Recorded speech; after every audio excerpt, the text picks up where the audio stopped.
All right, good morning, everyone. My name is Shonda Harris, and I am a business opportunity specialist with the Columbus District Office of the SBA.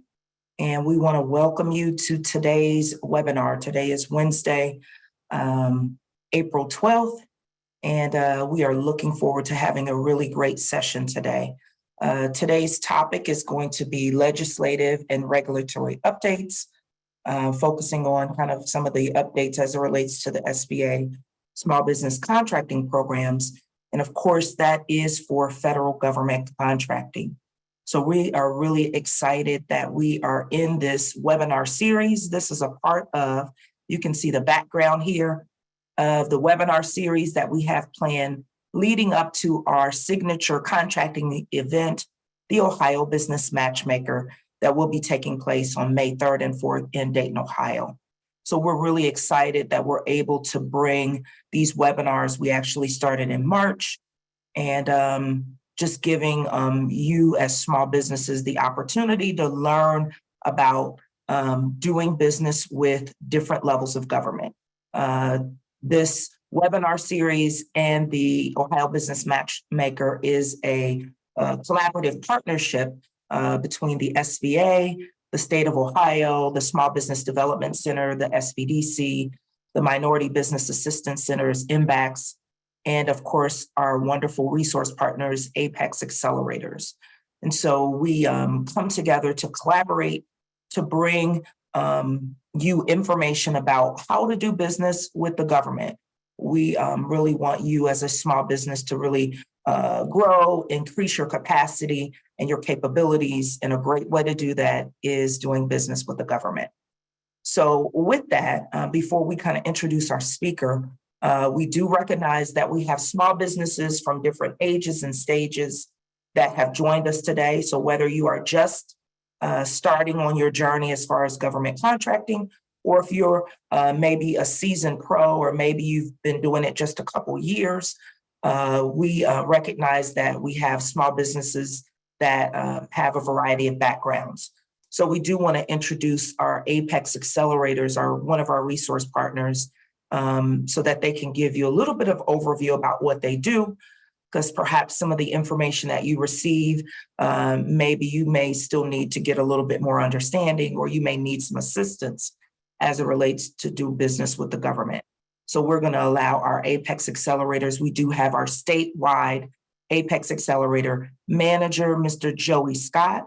So we're going to have Joey to give you a little overview about who Apex Accelerators are and what they do and how they can assist you as a small business. Thank you, Shonda. So as Shonda mentioned, I am Joey Scott. I am the statewide director for our Apex Accelerator program. You may have heard about us, but you may also recognize us by our former name, which is the Procurement Technical Assistance Centers, or PTAC.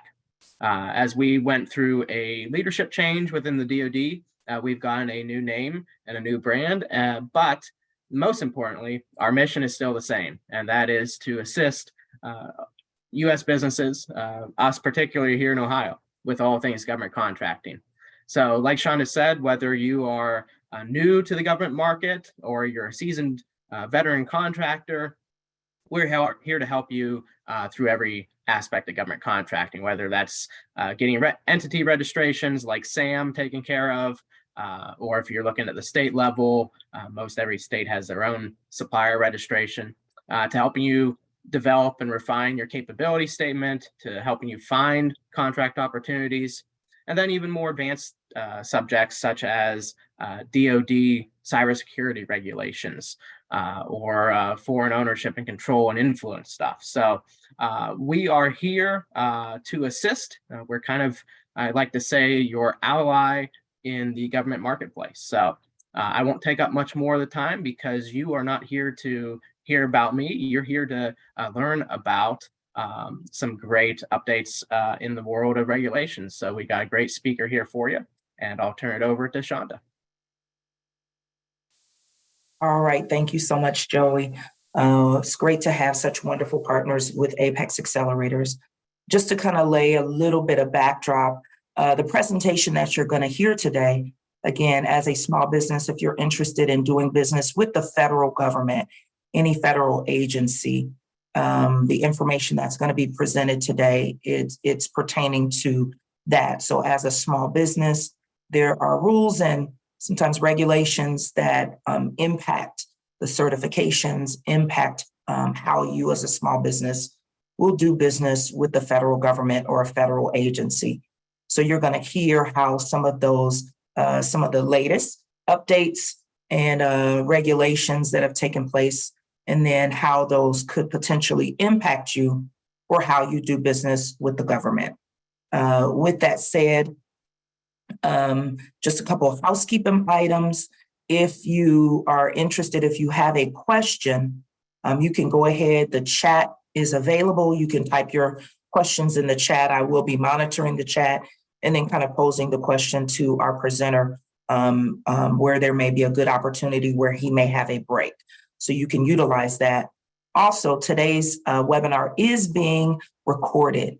So if you have to leave early or if you want to go back because a lot of information is going to be presented, you want to go back and look at it, we will provide the link to the recording as well as the slides. It takes us about maybe a couple of days. So next week sometime, it should be finalized and it will be posted in 2 places on the Ohio Business Matchmaker website under the resources tab, as well as the Ohio University Apex Accelerator, their website. It will be posted on there. So you can always go back and reference it. Without further ado, again, this is legislative and regulatory updates as it relates to the SBA small business contracting programs. And our presenter today is Mr. Roman Ivy. And Mr. Ivy is a program analyst with the Office of Policy and Planning and Liaison. And Mr. Ivy is at SBA headquarters in DC. I'm actually in a field office in Columbus. He's in DC. So we're grateful that he is able to join us today and taking time to bring you this great information. With that, without further ado, Roman, you can go ahead and take it away. Thank you so much, Shonda. Let me just go ahead and share my screen, make sure this is working.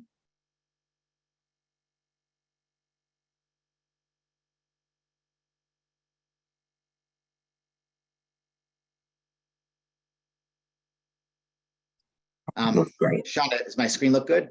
Yes, looks great.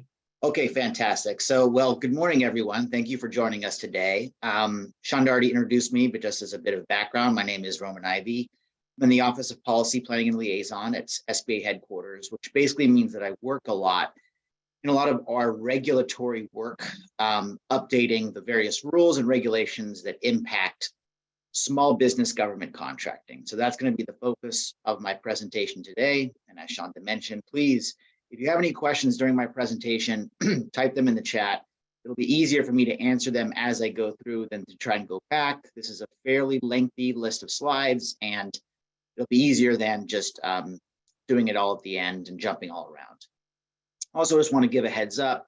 These slides are very much covering a lot of ground. I'm going to jump around a little bit. And my understanding is that we have folks on this presentation that are, maybe newer to government contracting, some that are maybe a little bit more veteran. So I'm trying to sort of hit all different topics and all different levels. But as I mentioned, questions are very much appreciated. And without further ado, let's get started. So first of all, just at a very base level, I know this may be a little bit remedial for some folks, but what is a small business? So the definition from the regulations is a small business is an entity organized for profit with a place of business in the United States that primarily does business in the United States or contributes to the US economy in a meaningful way. It has to be organized for profit, as mentioned. It can't do primarily business outside of the US unless it contributes to the US economy. And it must meet the relevant size standard for the industry or industries in which it operates. We'll get more into size standards later in the presentation, but I just want to have this overview just so everyone's on the same page in terms of what qualifies to be a small business. This next slide is sort of just a way of providing an overview of, now within small business, what are the various categories of small businesses? And SBA defines several socioeconomic categories that you can qualify as a small business in addition to being a small business. So one is you could be a women-owned small business or a WOSB, which means that you are 51% owned and controlled by a woman. You could be a service-disabled veteran-owned small business, which means you are 51% owned and controlled by a service-disabled veteran. Or you could be a HUBZone business, which means that your business and your employees are located primarily inside a historically underutilized business zone, which is a geographic designation based on census tracking historical data. We also have something called the 8A program, the 8A Business Development Program, which is meant to, it is a admission certification program. It is also a business development program that you enter into and can eventually graduate from. And that is targeted towards socially and economically disadvantaged individuals and groups. Now, each of these different designations, small business general, service-disabled, veteran-owned small business, et cetera, some of them come with their own targeted acquisition goals. So the federal government is supposed to hit a certain percentage out of its total federal contracting dollars are supposed to go to small businesses, are supposed to go to HUBZone businesses, are supposed to go to women-owned small businesses or WOSBs. Note there for the 8A program, there is no actual targeted goal. We have a separate designation called socially disadvantaged business or SDB, which currently has a goal of 12%. I'll get into a little bit some of the executive action that established that goal. But note that if you are an 8A participant, you will be a small disadvantaged business. However, the inverse is not necessarily true. If you're a small disadvantaged, you might not be an 8A program firm because you actually have to be admitted into that program. So that's the broad overview of what is a small business and what are the various small business categories. Now I'm going to get into just a little bit of recent and proposed legislative action. So these are laws passed by Congress that may impact small business contracting. The first is the big one that happens basically every year, which is the NDAA, or the National Defense Authorization Act. And the one for fiscal year 2023 was enacted in December. So a few just highlights of what this did. It codified the SBA scorecard and set aside data. So for those that aren't aware, SBA publishes a scorecard every year for each of the 24 responsible agencies in terms of how well they did at achieving their own personal small business contracting goals and their socioeconomic category goals. So we have an overall set of goals for the government. As you saw on the prior slide, I'll just go back for a refresher, 23% for small businesses, 5% for women-owned small businesses, et cetera. Within that, SBA will negotiate a goal for each of those categories with each agency. And depending on how well they do, at the end of every fiscal year, we will issue them a grade, basically, and that's our scorecard. Roman, Yes, we do have a question, and I can. please. Mr. Victor Smith asked, do Asian-owned businesses fit into any of the socioeconomic categories for federal business? So an Asian-owned business could qualify as a socially disadvantaged business and could be accepted into the 8A Business Development Program. Note that there are some other qualifying or eligibility requirements, which I don't want to get too much into in depth on for this presentation. But yes, that would be certain racial and ethnic backgrounds will allow you to qualify for the socially disadvantaged side of things. Note that with the 8A Business Development Program, there's also an economic disadvantage set of requirements.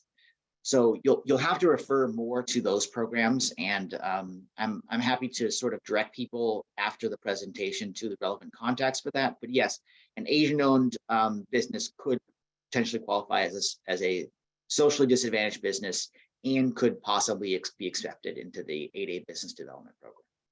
That's great. And Victor and anyone else, if they want more information about that, I work with 8A firms. You can put something in the chat and I can put in my email information, but I think that's sufficient enough. Thank you, Roman. No, actually, I forgot who's leading this. Yeah, in fact, Shonda would be a great person to reach out to. The business opportunity specialists at the various Yes. district offices are your first stop for help on any of these issues. Yes. So back to the NDAA of 2023. It also required congressional reports on consolidated contracts. I'll get into consolidation and bundling later, but basically a consolidation is anytime you take two or more contracts that were issued in prior years and combine them into one. It also makes the DoD Mentor Protege Program permanent, as well as creating a statutory DHS Mentor Protege Program.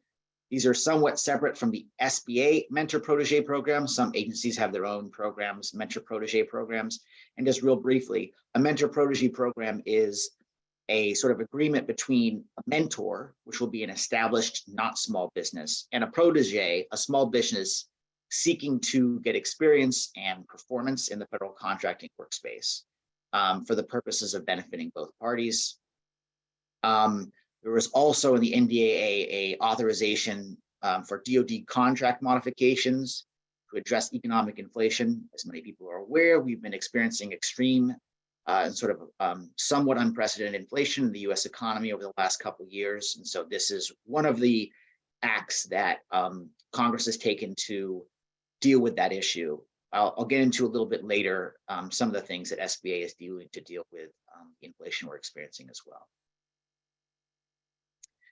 The SBIR and STTR Extension Act of 2022. So the SBIR, Small Business Innovation Research, I believe, and STTR, Small Business Technology Transfer Programs. These are basically sort of research and development programs where the government engages in some funding of small businesses that are involved in research and development and various innovation projects to try and spur innovation, technological advances, et cetera, in the US economy, and supporting small businesses to do that. So they're statutory creations, and this Extension Act extends them both through fiscal year 2025. There is some emphasis in this act on foreign influence, foreign ties, and so you'll see some requirements listed here about disclosing foreign ties. It requires agencies to establish due diligence programs to make sure there is no foreign influence on the recipients of the SBIR and STTR funding, and some other various things like minimum performance standards. And you'll see the Secretary of Defense there is going to establish an Innovation Open Topics program as part of this Extension Act. Real briefly, here are a couple things that have been introduced in the House. So these are not yet law.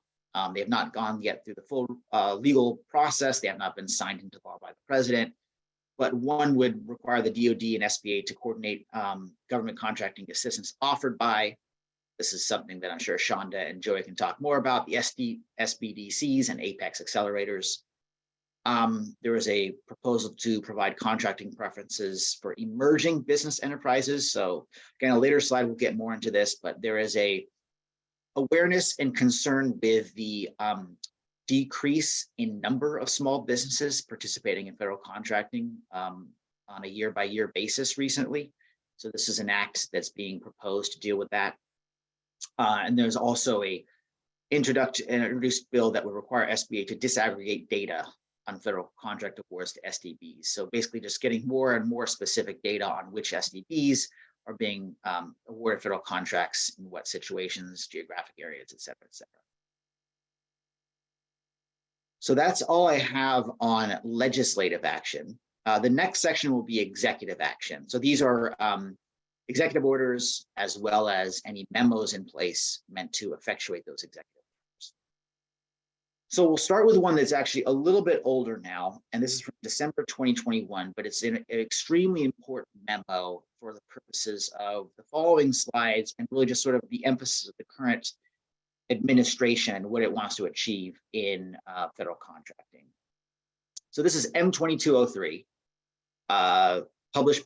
written by the OMB, Advancing Equity in Procurement. And this implements Executive Order 13985, which is an equity executive action, easy for me to say, signed by President Biden on his first day in office.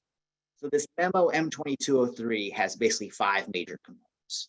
The first one is it seeks to raise the government SDB contracting goal to 11% for fiscal year 2022, which is last fiscal year. We're currently in fiscal year 2023, all the way up to 15%, again, for SDBs by 2025. Before this, I believe the SDB goal was 5% government. The second major framework initiative of this memorandum is it's implementing major changes to category management. Category management is basically the government-wide efficiency buying mechanism to try and, buy things as a government as a whole, which increases efficiency, lowers costs, et cetera. There had been some discussion about the use of category management possibly interfering with small business contracting utilization.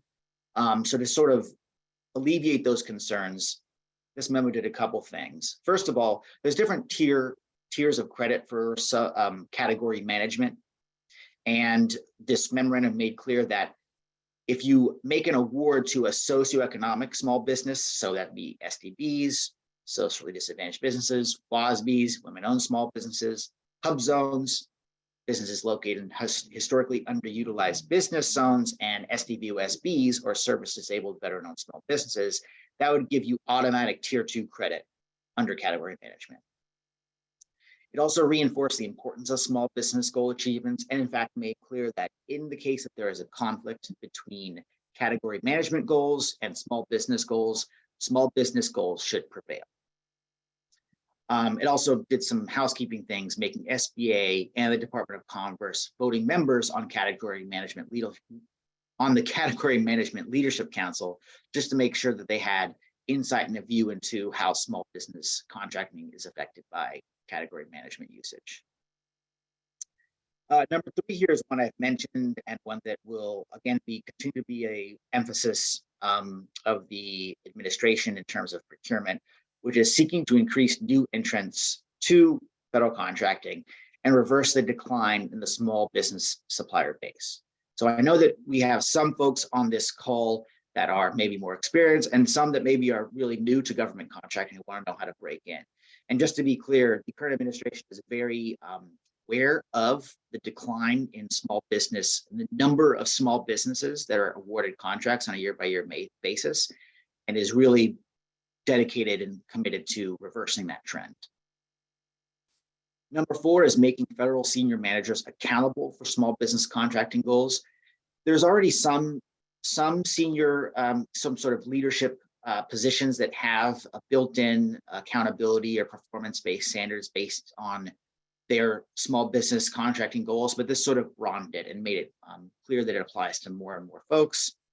And also, number 5, ensuring OSDBUs have access to senior leadership. OSDBUs are the Office of Small and Disadvantaged Business Utilization, housed within each of the, again, responsible agencies.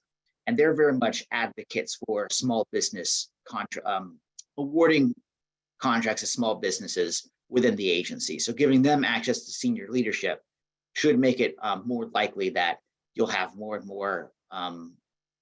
likely to have more small businesses awarded contracts out of those agencies. So that was M2203, passed in December 2021.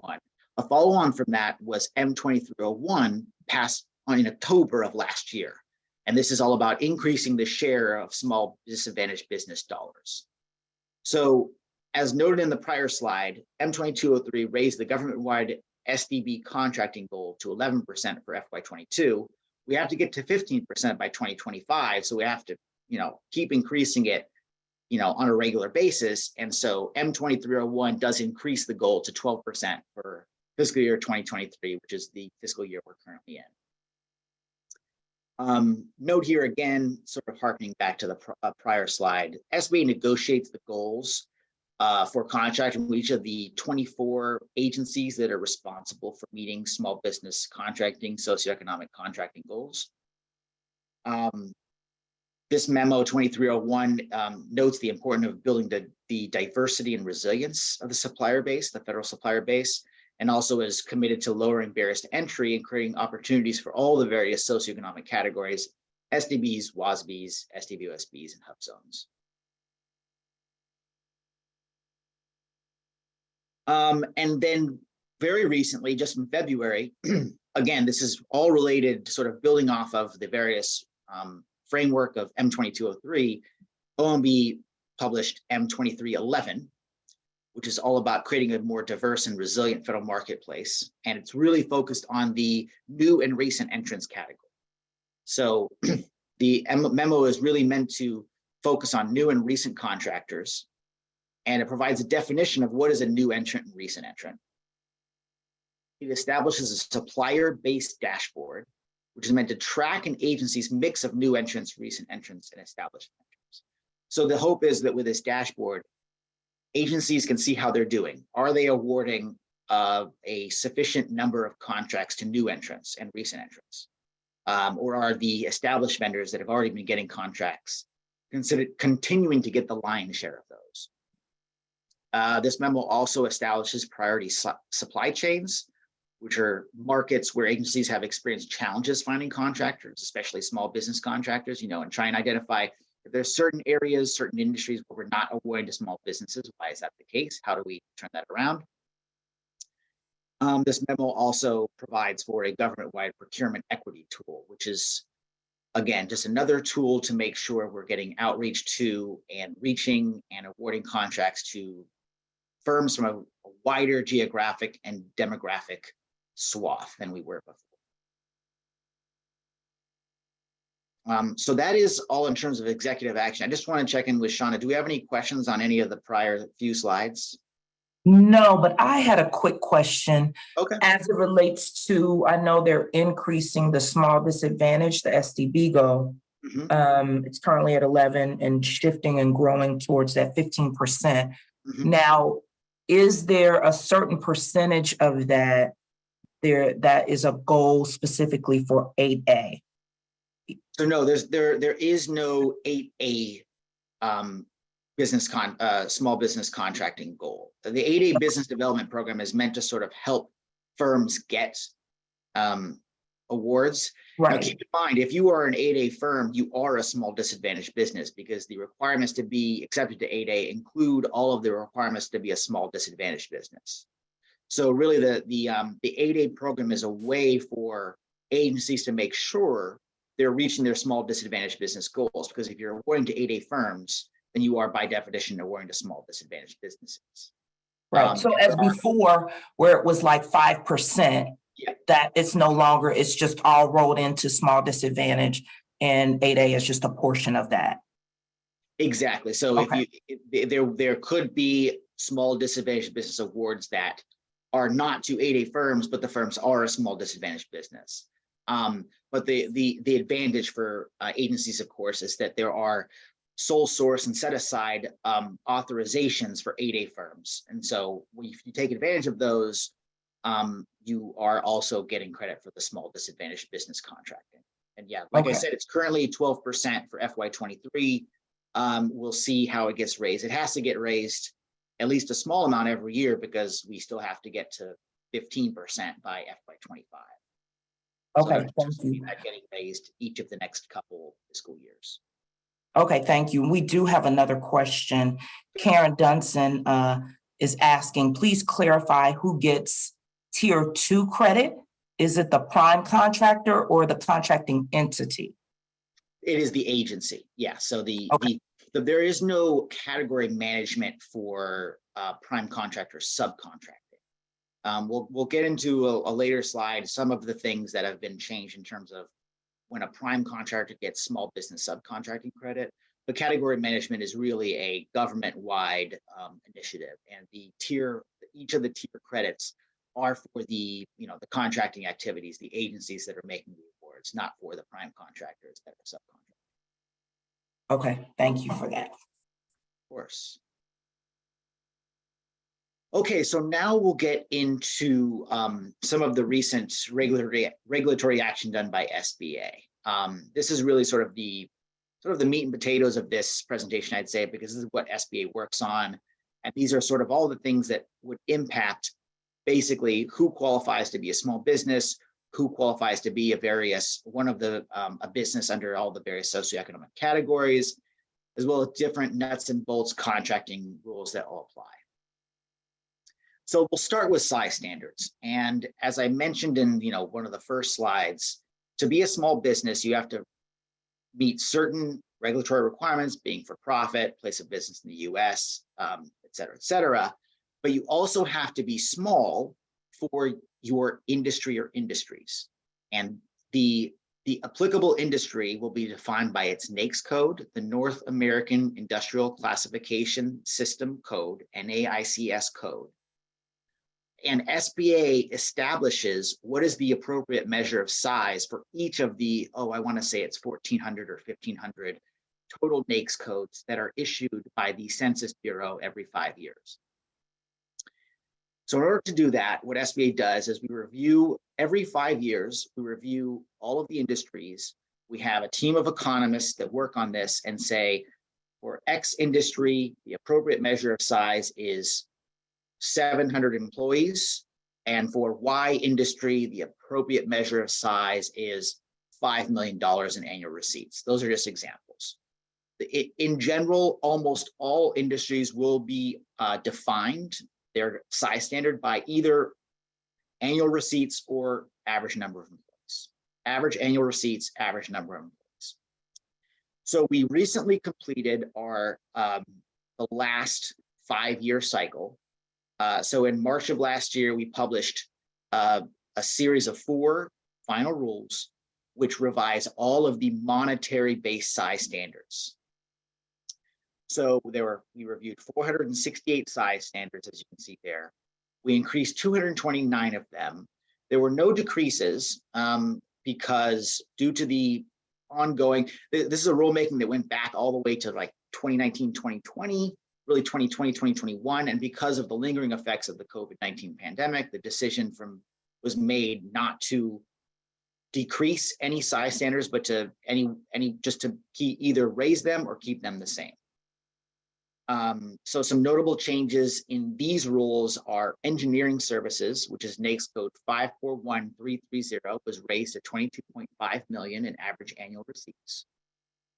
Administrative management and consulting services, which is NAICS code 541611, was raised to 21.5 million in average annual receipts. And architectural services, which is NAICS code 541310, was raised to $11 million in average annual receipts. You can see the Federal Register citations up above if you want to get more details, but also note that if you go to the current SBA table of size standards, either on our website or in the Code of Federal Regulations, the CFR, that'll have the most up-to-date size standard for each of the NAICS codes that SBA operates with. There are also, as I mentioned, employee-based size standards. These are mostly going to be manufacturing industries, but not always. And this, the final rule to adjust these was just published in February. So we increased 144 size standards in this rule. We retained the 500 employee NMR size standard, which stands for the non-manufacturer rule. I'll get into that a little bit later, but very briefly, the non-manufacturer rule is a rule that says that when the government is awarding a contract, a set-aside contract to a small business for manufacturing, it doesn't have to award the contract to the actual manufacturer. It can award the contract to a small business which resells something made by another small business manufacturer, with exceptions and waivers and so on and so forth, which we'll get into later. Some of the notable increases to the size standards published by this rule are that NAICS code 325412, which is the industry pharmaceutical preparation manufacturing, was increased from 1,250 employees to 1,300 average annual employees. NAICS code 331491, non-ferrous metal except copper, aluminum, you can read it there, it's very specific. That industry had its size standard increase from 750 to 900 average annual employees. 336611, shipbuilding repair, from 1,250 to 1,300 employees.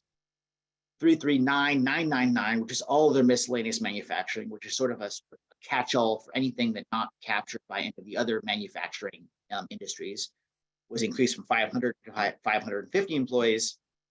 And then very important one, the 562910 exception, which is environmental remediation services. So again, not to get too into the weeds here, but some NAICS codes have exceptions listed where we've actually carved out specific contracting and industry areas that don't apply to the overall NAICS code. So 562910, you'll note there, this is an exception. So the actual NAICS code 562910 is not environmental remediation services, it's something else. But the exception for environmental remediation services within that NAICS code had its size standard increase from 750 to 1,000 employees. This is a very important industry because there's actually quite a bit of contracts that get awarded under it. Okay, so that's the actual change of numerical size standards. Another thing that happens every 5 years is that, as I mentioned, the NAICS codes are sort of the responsible agency for the NAICS codes is the Census Bureau. And every 5 years they go through and they look at all the NAICS codes they have and they decide, do these still adequately represent the industries that are in play in the United States of America? And they may make some changes every 5 years. So the most recent change was done in 2022. And what will happen is the Census Bureau might rename an industry. They might keep the NAICS code the same, rename the industry. They might determine that, you know what, these two industries we had before, they're really combined into one. And so they'll merge them and create a new industry that combines two prior ones. They might actually split an industry that they used to think was good to be one NAICS code and now it should be two, et cetera, et cetera. So whenever that happens, the SBA has to make sure that our table of size standards accurately reflects the current NAICS codes established by the Census Bureau. So we made this change in September. The NAICS codes that were published by Census Bureau came out at the beginning of 2022. And so after analysis and making sure that everything would be, we sort of just reorganized our own table of size standards to reflect that. And that was, that ended up creating 111 new industries. And this went into effect on October 1st, 2022 to coincide with the beginning of fiscal year 2023. We had to do the same thing for the WOSB program NAICS codes. So again, real briefly, the Women-Owned Small Business Program allows for set-asides to women-owned small businesses, but only in industries where women are determined to be underrepresented or substantially underrepresented. So we had already updated the NAICS codes that apply to the Women-Owned Small Business Program. And then once the Census Bureau came out with its new set of NAICS codes for 2022, we did the same thing as size standards did and made sure that our Women-Owned Small Business NAICS codes accurately reflected the updated 2022 NAICS codes, not the prior NAICS codes that were in effect. And a final thing that we have to do with not just size standards, but any sort of monetary threshold is updated for inflation. As we mentioned, we're experiencing somewhat extraordinary inflation in the United States at this time. And so we want to make sure that all of our monetary thresholds, all of our monetary size standards accurately reflect what the actual economy has right now. So we typically do an inflation adjustment to size standards, as well as economic disadvantage thresholds every 5 years.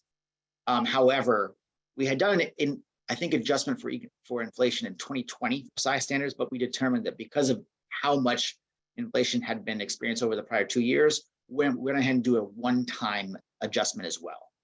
We call this an interim final rule. So we did basically a 13% increase across the board to all revenue-based size standards. So just to refresh your memory, those would have been these here. These are the monetary-based size standards that we actually had updated in March of 2022. And then just a few months later, in November, we went ahead and adjusted them up again by 13% to account for the inflation that we are experiencing in our economy. We also have a series of economic disadvantage thresholds which apply to various socioeconomic programs, including the 8A program and the economically disadvantaged women-owned small business program. So those also got more or less a 13% adjustment across the board. So you'll see there that the threshold for economic disadvantage has various components: net worth, adjusted gross income, total assets. So the net worth threshold was increased from $750,000 to $850,000. The adjusted gross income was increased from $350,000 to $400,000, and the total assets was increased from $6 million to $6.5 million. there was also an increase to the dollar limit for combined 8A contracts from 100 million to 168.5 million dollars. And then one final thing, sorry, based on size standards, is the actual method for calculating employee-based size standards. Before this final rule, the SBA actually used a 12-month average, and this rule in June of last year changed it to a 24-month average. So that's everything on size standards. I'll just check real quick. Shonda, any questions in the chat on any of that? No, we don't have any. Okay, great. So we'll go now into some of the recent regulatory actions by SBA that impact the various socioeconomic programs. And we'll start with the veteran-owned and service-disabled veteran-owned certification process. So for those that are unaware, until recently, to be certified as a veteran-owned or service-disabled veteran-owned small business, you had to go through the Veterans Administration, the USVA. They were in charge, they were sort of responsible for certifying, your military service, the fact that you were disabled during your service, and therefore you could qualify as a veteran-owned or service-disabled veteran-owned small business. Congress changed that to actually now be the responsibility of the SBA, sort of the idea that all SBA socioeconomic programs should be done in-house in a sense. So that was moved over. And so that is in effect now. However, the Congress and SBA established a grace period, which is a 1-year grace period. So the certification requirement with SBA went into effect January 1st of this year. However, firms that are already self-certified service-disabled veteran-owned small businesses still have a year to apply to SBA certification. So basically, if they have an existing FA certification, and if they are if they have self-certified or they have self-certified as an SDVOSB, as of January 1st, 2023, they are good to go for the remainder of the year. But by the end of 2023, they have to they have to go through the SBA certification process to be certified by SBA as a service-disabled veteran-owned small business, an SDVOSB, or else they will not be eligible for any SDVOSB set-aside awards. They also, there's various other requirements. They have to be small for their NAICS code, just like any small business, unconditionally owned and controlled by a veteran, et cetera, et cetera. There are various other requirements within the program, but the key on this rule is that SBA is taking over the SDVOSB certification program, but any firm that has an existing certification or self-certification has a grace period through the end of 2023. Past performance ratings. Okay, this is actually not related to socioeconomic status and programs. This is more very important rulemaking that we did last year. So for those of you that are new into federal contracting, even those some of you that are experienced, you'll know that one issue is past performance ratings can be a roadblock to getting awarded a contract as a prime contractor. It's sort of a chicken and the egg situation. A lot of agencies require past performance on a contract, but if you don't have past performance already, how do you get it in the first place if you haven't been awarded? So Congress passed a law and SBA effectuated it with this rule, which basically gives two other ways that a small business can get past performance besides being awarded a prime contract. One is where a small business has performed on a contract as part of a joint venture. It can count its work as part of that joint venture as past performance when bidding on a future contract. The only requirement is that it must actually show that it did some work on the joint venture contract. It can't only have been a member that didn't do anything, and actually show that it, as a small business member of the joint venture, did some work on the contract. The other way that a small business can get past performance without having been previously awarded a prime contract is its work as a first-tier subcontractor. So this rule allowed a small business to obtain a past performance rating from the prime contractor. So this is a non-small business awarded a prime contract with a small business subcontracting goal. And when a small business then is awarded the first-tier subcontractor role on that contract, they can request and obtain a past performance rating from the prime contractor. There's a couple timelines to keep in mind. The first is the small business must make the request for the past performance rating within 30 days after the end of the period of performance of the contract. And that's after the end of the period of performance of the contract for the prime contractor.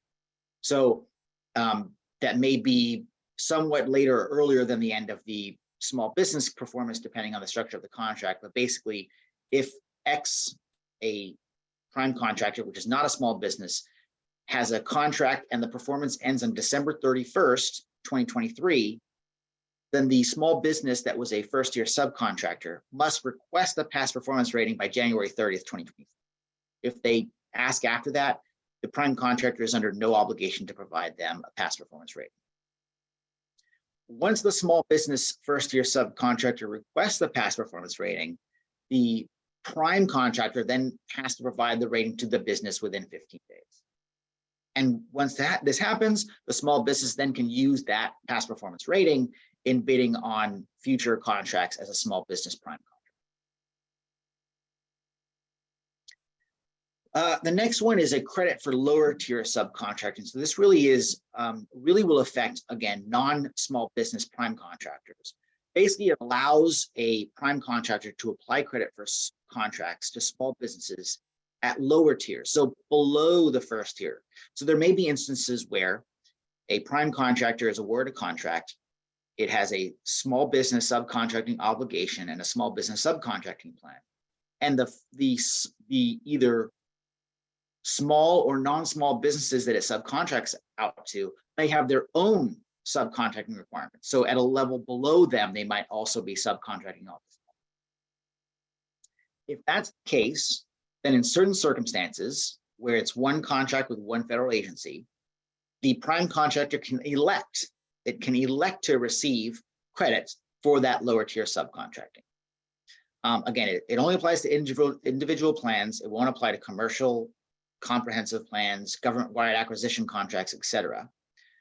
And it has to be kept in mind that if you make this election as a prime contractor, there will be certain obligations that flow from that. So it is an election, not a requirement, which is a change from a prior rule. There's also going to only be one set of subcontracting goals for the prime contractor. Under a prior iteration of this rule, there were actually separate multiple subcontracting goals for each tier. That was done away with by Congress and in this rulemaking.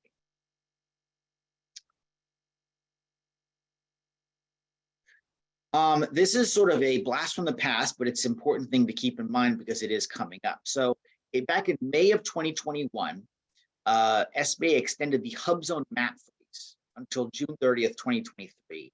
The reason being that SBA was still waiting on some relevant data in order to update the maps. Just as an overview and a reminder, the historically underutilized business zone program is all about geographic locations. Basically, SBA goes through, studies all the various census tracts and determines which ones are historically underutilized business. This happens on a regular basis. We did not have the data we needed to do it back in 2021. And so we basically said, until we get all the data, we're instituting a freeze of HUBZone maps. But though there will be a new HUBZone map, which will go into effect on July 1st of this year. So I believe you can go online to the website and you get a preview of that map. So you can sort of plan for how things are going to be, because on July 1st, 2023, that new map is the one that's going to be in effect. That's going to be what defines the existing hub zones on any contract offer from that point forward. Another rule that impacts the HUBZone program is the updated HUBZone appeal process. So this rule was, this is actually a proposal. I should mention all the prior rules here are, most of them are final rules. This credit for lower tier subcontracting is actually still being proposed. It should be finalized very soon, but this is actually not in effect yet. Nor is the HUBZone appeal process. Oh, no, actually, I'll correct myself. I just heard this was, I think, finalized a couple days ago. So this is now a final rule officially as of just a couple days ago. And basically what this does is there are various appeal processes available to small businesses in the government contracting process. You can protest an award if you think a firm you competed against is not a small business. And based on the decision making, you can appeal that. And until this rule, basically all the various appeal processes would go to the SBA Office of Hearings and Appeals, which is sort of a judicial body within SBA, which maintains independence in order to be impartial. So if SBA makes a decision that a firm is a small business or not, and a firm disagrees, they can appeal that to OHA. Same as being admitted into the 8A program, certified as a women-owned small business. Until this rule, if you want to appeal a decision on the HUBZone process or a HUBZone protest, that would actually be sent up to the Associated Administrator of Government Contract and Business Development. But this rule, which is I found out just finalized this week, will actually now go to Office of Hearing and Appeals, or OHA, similar to all the other socioeconomic category and small business status appeals. Okay, and then the last rulemaking on this section for SBA rules is the proposed rule on ownership control and contract assistance for the 8A program. It's a bit of a misnomer. This is a proposed rule, it's sort of a catch-all. It brings in a lot of different things that impact small business contracting in the federal government. So I'll briefly go through some of them. First is that for size and socioeconomic status determinations from SBA, when a firm is found, for example, to be not a small business after a size protest, they've exhausted all of their appeal process, et cetera, they then have 2 days to go into their sam.gov registration and change their certification to reflect whatever SBA decided, whether they would determine them to be or not be a small business, them to qualify or not qualify as a women-owned small business, et cetera. If the firm does not do so within 2 days, SBA can go in and do that for them. And any business that has had its socioeconomic status or small business status determined or changed by an SBA decision, it must notify agencies with which it has a pending offer of that change. NMR waiver requests. So going back a few slides, we talked about the non-manufacturer rule. The rule of the non-manufacturer rule is that an agency can award a manufacturing contract that is set aside for small business to a small business retailer that is going to provide something made by a small business manufacturer. In practice, what often happens is that an agency wants to award a contract on a set aside to a small business retailer or reseller, but they want to acquire something made not by a small business, right? So they want to get something made by Oracle or Motorola or whatever the company is. SBA will allow that only when the agency shows that it could not reasonably have gotten something made by a small business. In order to get that, the agency has to apply to the SBA for a non-manufacturable waiver. In this proposed rule here from September, we make it clear that any waiver request has to identify each item in the request very specifically, and the waiver itself can only be limited to 5 years, including options. It can't be for an indefinite period. Another aspect of this proposed rule is prohibiting competitions that require multiple certifications. So there were instances where you might have an agency setting aside a solicitation for an 8A firm that is also a HUBZone or an 8A firm that is also a WOSB. That is no longer allowed. You can only, if you do a set aside sole source award to an 8A firm, it has to just be for 8A. You can't have multiple different socioeconomic categories required for a set aside. You have to pick one. This proposed rule also made clear that 8As, WOSBs, HUBZones, and SD VOSBs cannot be a JV partner for more than one JV. Sorry, that's a joint venture. Cannot be a joint venture partner for more than one joint venture per contract. Continuing with this same proposed rule. So this proposed rule makes clear that on a unrestricted multiple award contract or a federal supply schedule, an award to an 8A firm must be offered and accepted by 8A so that SBA can verify the firm is in the 8A program. So not to get too technical, but there are instances where perhaps you have an order against an unrestricted multiple award contract that where an 8A firm maybe was eligible at the beginning of the contract, but not at the time of the order. Basically, we just want to make sure that a firm that is awarded an 8A order, or sort of an award as an 8A, continues to be an eligible 8A member. This proposal was also provided a review and protest process for small disadvantaged businesses, again with the heightened focus on small disadvantaged businesses, given the increased goal of 11-12% now and up to 15% in FY 2025. This proposal will provide a process for reviewing to make sure that firms that are awarded contracts as small disadvantaged businesses are in fact small disadvantaged businesses. This proposed rule will include blanket purchase agreements, is sort of a procurement vehicle in the list of vehicles subject to consolidation and bundling. Really quickly, consolidation is anytime you have two or more contracts in a prior contract award that get combined into one. Bundling is anytime you have two or more prior contracts that were awarded to small businesses that are going to be combined into one in a way that makes them not suitable for small business awards. So bundling is something that SBA takes very seriously and wants to make sure is very much justified, because it obviously means less awards to small businesses. So we always keep an eye out for that. And this regulation is making clear that there are certain restrictions on bundling, and they apply not to all contracting vehicles, including blanket purchase agreements. In subcontracting calculations, we will include overhead costs and bank fees, and the limitation on subcontracting. So the limitation on subcontracting basically states that a firm that is being awarded a contract, a business being awarded a contract, cannot subcontract it out more than 51% of the work that is going to be done in the contract, with certain exceptions for construction and other industries that have an established practice of doing larger and larger amounts of subcontracting out. In the case that a firm does not comply with the limitation of subcontracting, this proposed rule would make clear that a contracting officer cannot give that firm a satisfactory or positive past performance rating.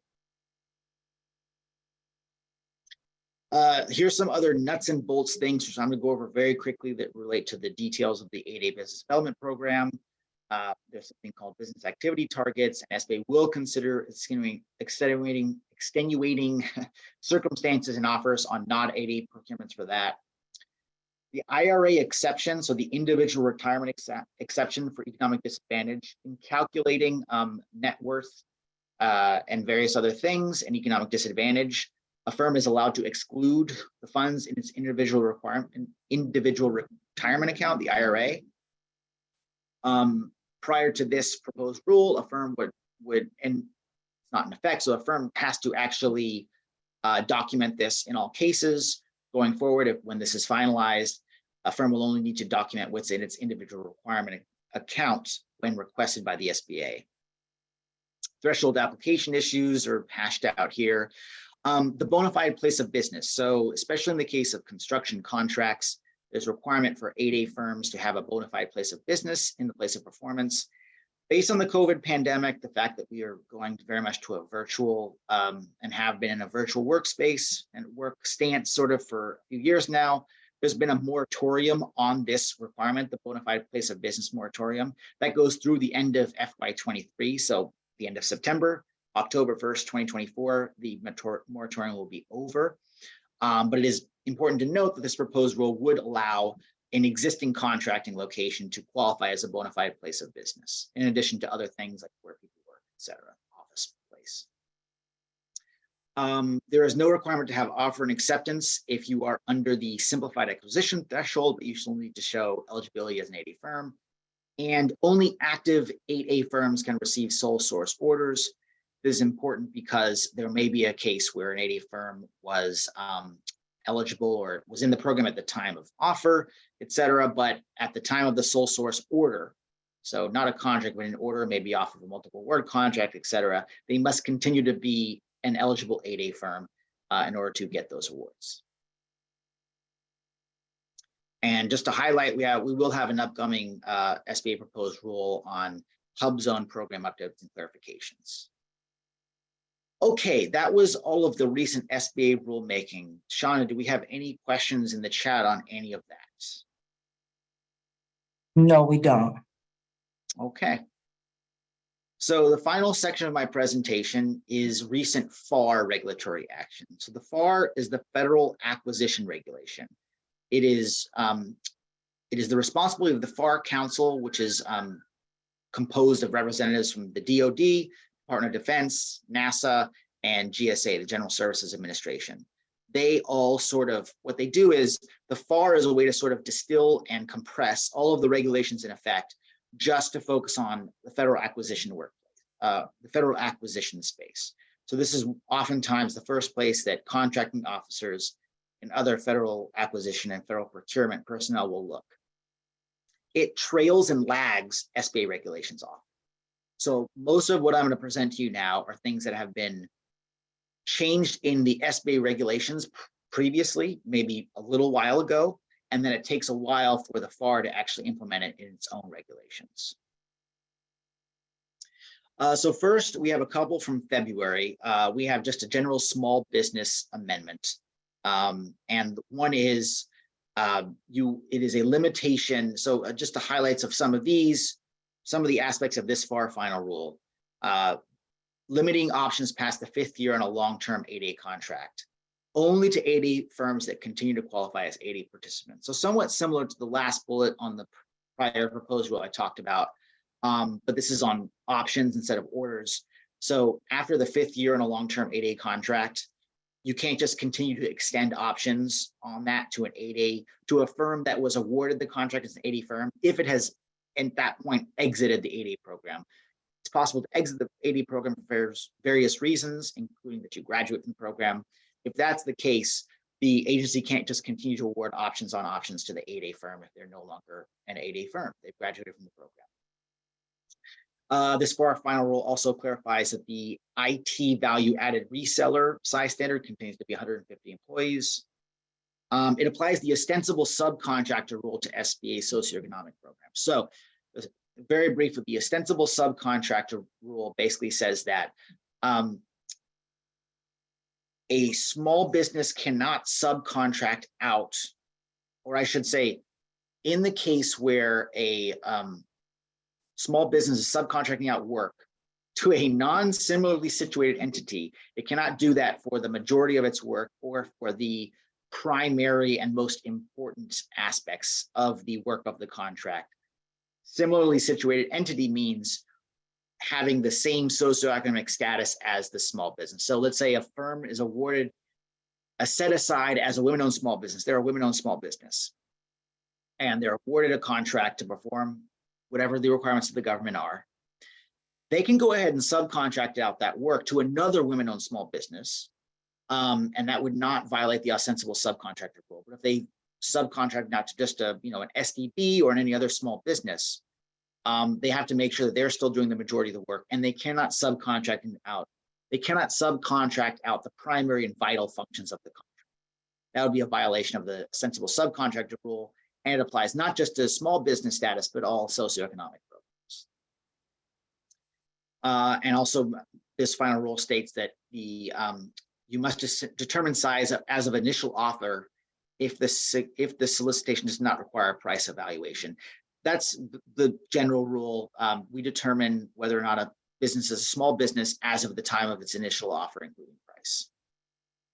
Roman, Yes. we do have 2 questions that have come in. Okay.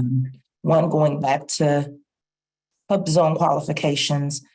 And I think this one is more local. So if I need to speak to this about the HUBZone qualifications, how could I get Mechanicsburg qualified? And that is a county area, local area in Ohio.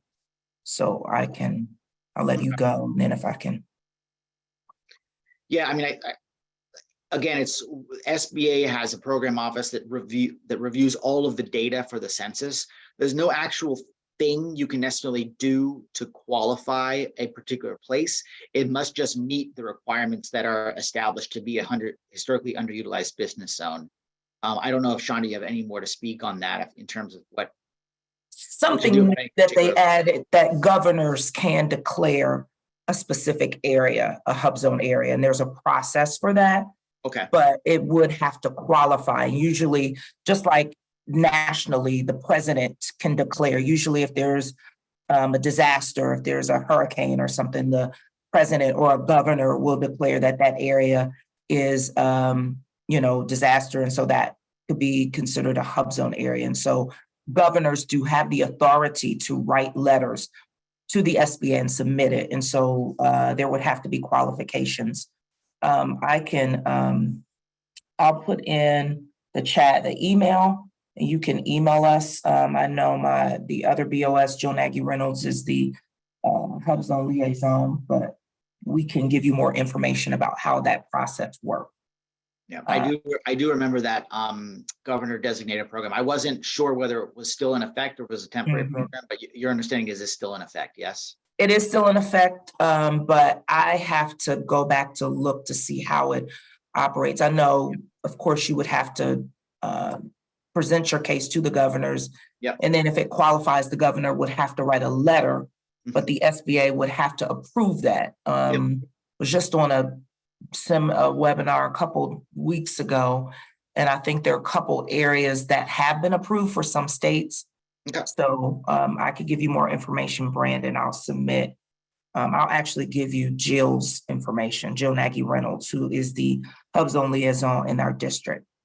All right, and Byron, there's another question, Roman. Byron Moody, how does this apply to and I don't know what he's specifically referring to, how does this apply to the mentor protege program? Byron, I don't know what I would need to know what he means by this, if that's this slide or prior slide. Then I'm Byron, if you can kind of clarify what the subcontractor maybe portion. the ostensible subcontractor issue. Yes. Yeah, that wouldn't, I mean, it would still apply, right? Any work between them. I mean, if a mentor and protege engages a JV, the work between them would not be subcontracting. They would both be jointly performing as a prime contractor. But they would, I believe, still be subject to the ostensible subcontractor rule, especially if they're using the socioeconomic status of the small business on the JV to qualify. But yeah, if in terms of the work between the mentor and the protege, if they're operating as a JV, correct me if I'm wrong, but I don't think that would be a subcontracting issue. They would both be performing as the prime. They might have other requirements associated with it that apply to joint ventures, but. Yeah, and I think that answered his question. Thank you. Okay.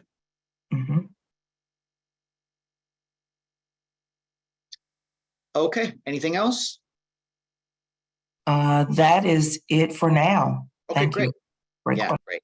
No, thank you. Yeah, I appreciate the questions. It's important to clarify. I know this is a lot to take in, so it's important to clarify things as we go through. The next final rule that went into effect in February relates to accelerated payments. So, in the interest, again, of supporting small businesses in the federal contracting space, we want to make sure they're paid in a timely manner. And the goal overall for the government is 15 days after invoice from the small businesses when they should be paid by the agency, by the federal contracting activity. It also provides an added incentive to other prime contractors. So these are prime contractors that are awarded a contract. They're not small businesses. If they agree to pay their small business subcontractors within 15 days of payment, without further consideration, they then themselves can also get accelerated payment. So let's say business A is a big, not a small business. They get awarded a contract with the federal government. They have a subcontracting plan. They subcontract out to business B, which is a small business. If they agree to pay that small business within 15 days, then they themselves can get this accelerated payment from the government as sort of an incentive to make sure, it's just sort of a way to incentive to make sure that all small businesses are being paid in a timely manner, whether from the government or from the prime contractor that they subcontract with. Okay, WOSB certification. This is a great example of, this is a rulemaking that went into effect at SBA a few years ago now. And before that rule went into effect, WOSB, the WOSB program, the Women-Owned Small Business Program, was actually totally self-certification. We did not certify it at SBA. But we went ahead and started a self-certification program, I want to say in the beginning of maybe fiscal year 2021, somewhere around there. So this FAR rule implements that as well.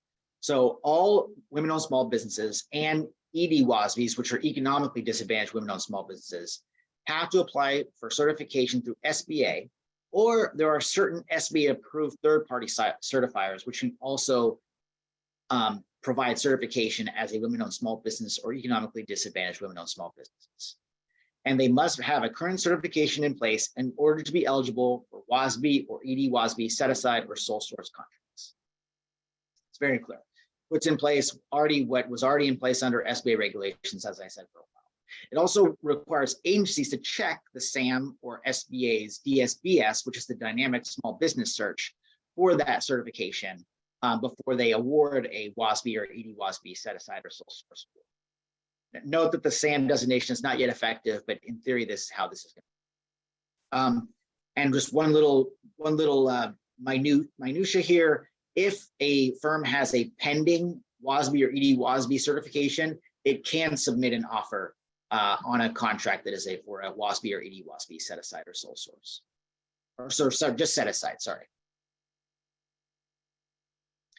Policies on joint ventures. This might relate to the question we got a little earlier, but again, joint ventures between a mentor and protege can qualify as small or for a socioeconomic program based on the size, status, or socioeconomic status of the small business that is a member of the joint venture, the protege, correct? If that's the case, the agency has to consider the past performance of each party to a joint venture if the joint venture itself can't demonstrate its own. So, a joint venture might be bidding against other businesses that have past performance. Maybe this is the first time these two firms have joined together on this joint venture, so it has no past performance. If that's the case, agencies can consider the past performance of each of the members of the joint venture, in this case, a mentor and protege, perhaps. One little detail. So if there is a competitive, if the joint venture includes an 8A business, SBA does not perform joint venture approval for that. It only determines that the 8A participant is in fact still an eligible member of the 8A business development.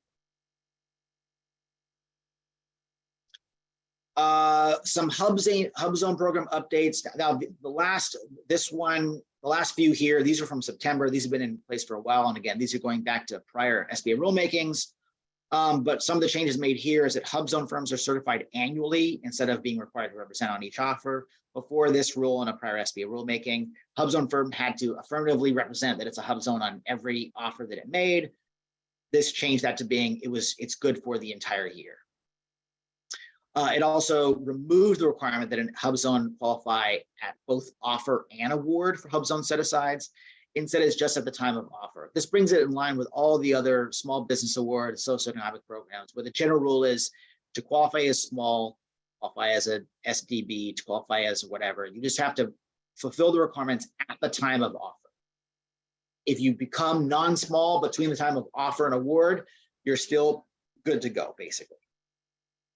It also authorizes HUBZone set-aside and sole source awards under the simplified acquisition threshold, and also makes it clear that HUBZone offers must attempt to maintain HUBZone residency percentage during the performance of a HUBZone contract. So while you are not required to remain a HUBZone after offer, you still have to make an effort to maintain the HUBZone residency percentage, which is, I believe, 35% of employees should be residing in any HUBZone to qualify as a HUBZone. Exemption from inflation adjustment. So many slides now ago, it seems, we talked about when certain financial, monetary, numerical thresholds are increased for inflation on a regular basis. Some, however, are not. And this FAR proposed rule, which is also present in SBA regulations, notes two thresholds which are not exempt from automatic inflation increases. One is the payment, the dollar level at which payment and performance bonds are required on a construction contract. That remains $150,000.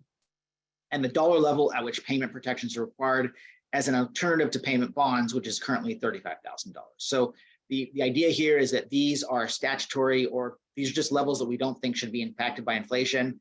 They're not going to be automatically increased for inflation. We would have to make there would have to be a separate act of Congress or perhaps a SBA rulemaking that would change these thresholds.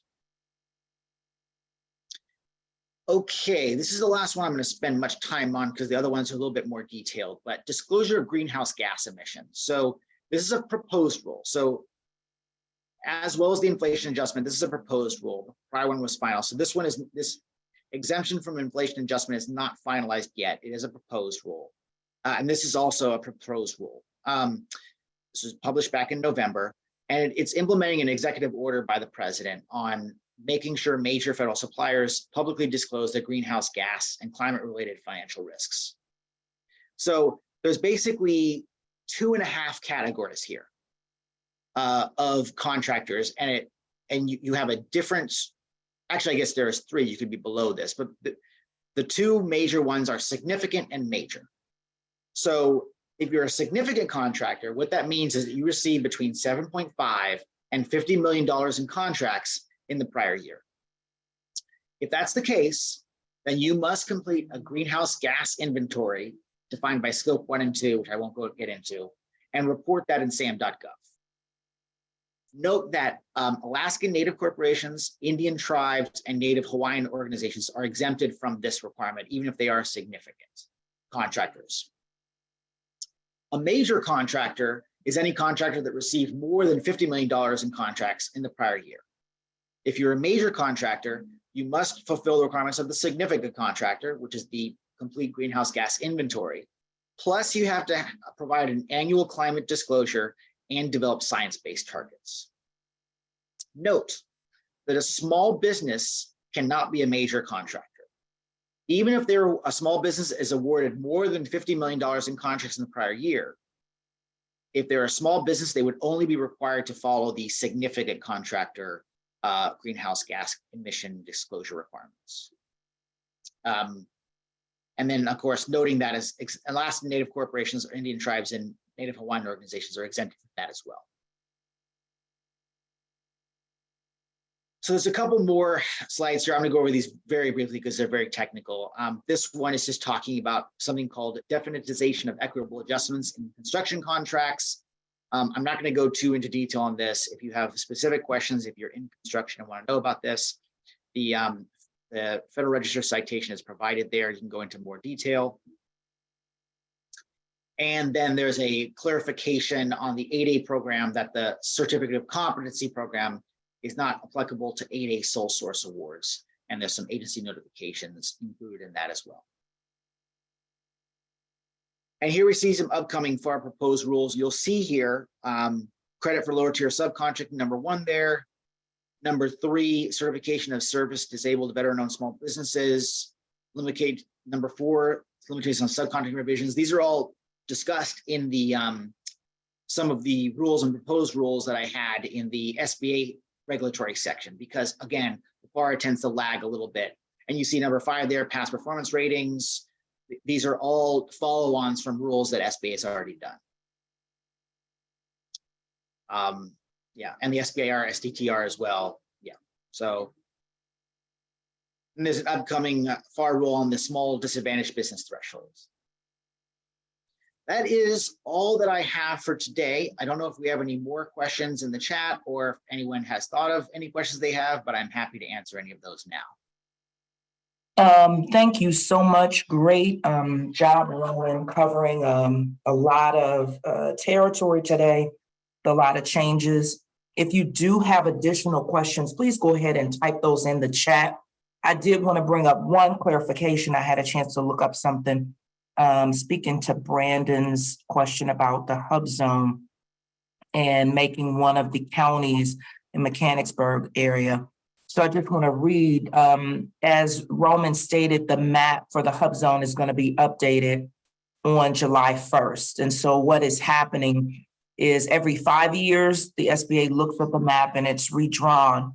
So what's happening is some areas that may be HUBZone today, if there's been an increase in a specific area that is currently HUBZone, an increase in employment, an increase in average income, or other signs of positive economic growth and development, those areas are going to no longer be designated as hub zones. So as of July 1st, those areas, if there's been an increase in employment, average income, and there's been some positive economic growth, some of those areas are going to be changing. They're no longer going to be hub zone as it relates to July 1st. So if you can go back to the map and check the specific area, Mechanicsburg, and put in your address, Brandon, not Brandon, put in your address, yes, Brandon, to see if that area is hub zone. And then if not, how they've kind of tweaked the program with the governors, and how that works now is that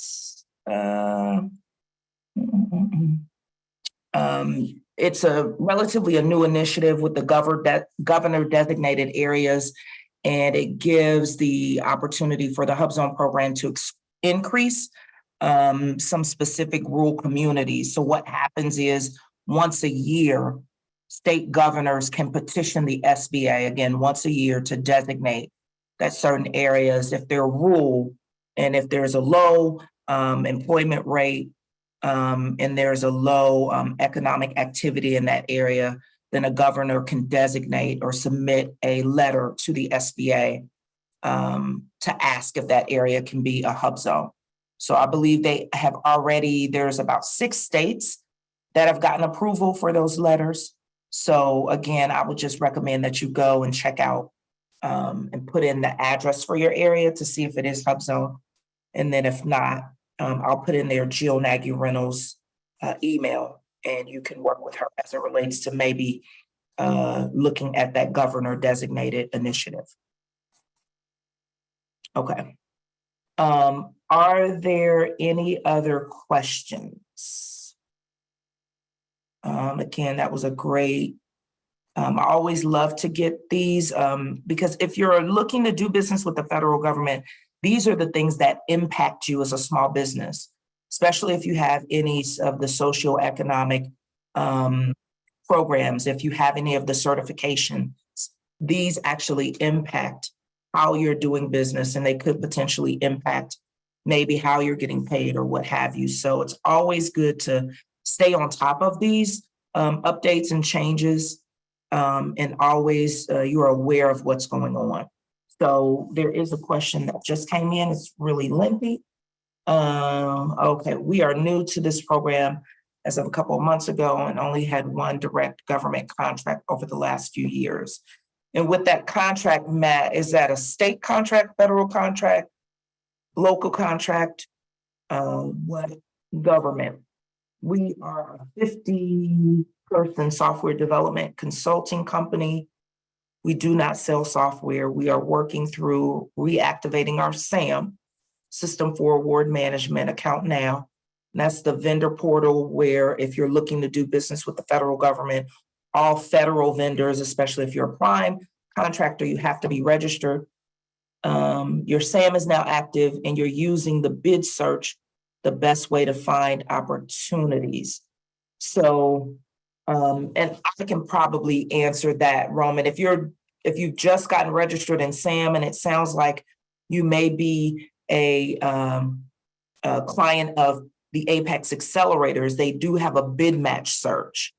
So if you're trying to navigate that bid match search does pull opportunities from federal government, state, city, county.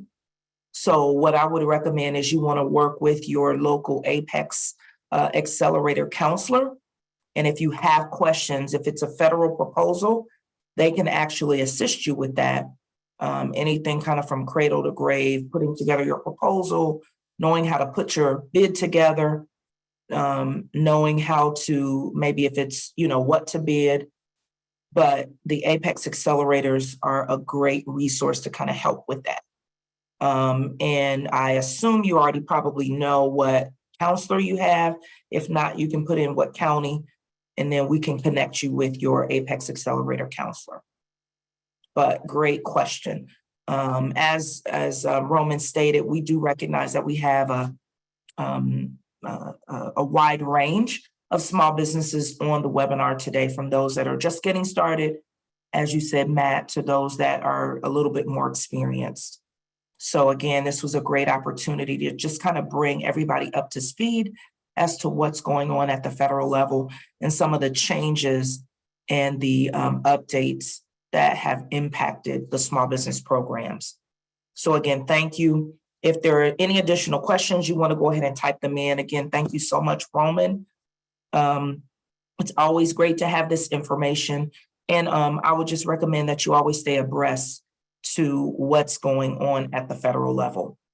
I believe one of the couple slides, Roman talked about some updates as it relates to the Mentor Protege program, the SBA Mentor Protege program.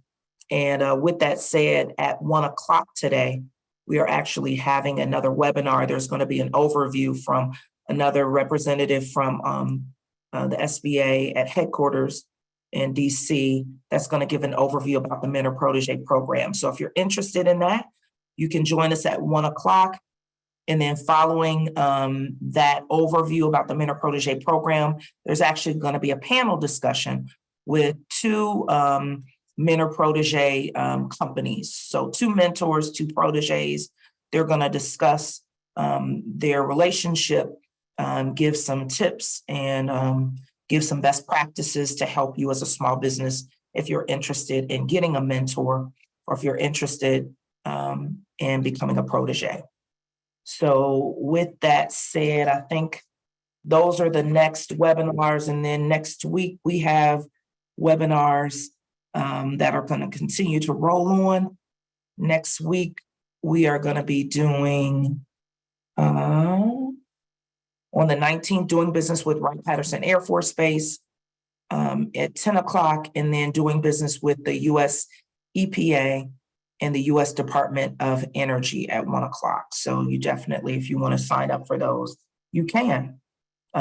Looks like we don't have any more questions in the chat. So again, thank you so much, Roman, for presenting today. A lot of information.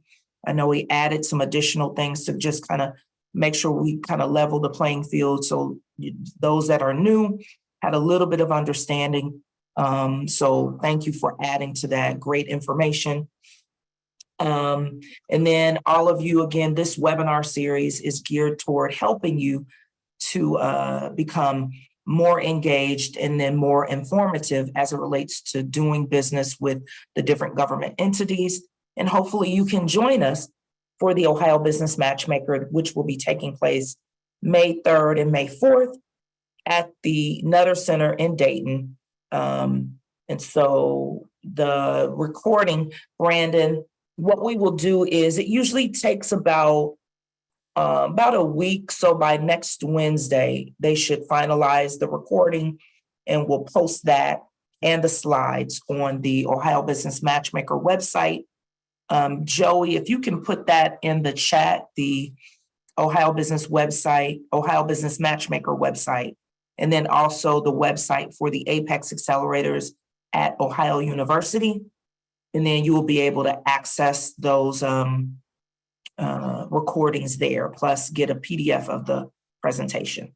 All right, thank you. There's the Ohio Business Matchmaker. You can check there. And then also the Ohio University Apex accelerators. There are tons of webinars already posted there. So definitely stay tuned and just check back next week for that. And we just want to thank everybody. It's 11:30. So again, we want to thank Roman Ivy for his presentation and his time today. I know he has a lot to do. And then definitely thank everybody for joining us. And if you want to join us at 1 o'clock, if you're not registered, please go ahead and register. We'd love to have you. And then also at 2 o'clock for that panel discussion. The Mentor Protege overview at 1, and then the Mentor Protege panel discussion at 2. So everybody have a wonderful day. Thank you for joining us. And we hope that you will join us at the Ohio Business Matchmaker in May. And we look forward to you also just getting engaged with the rest of the webinars that we'll have for this series. All right.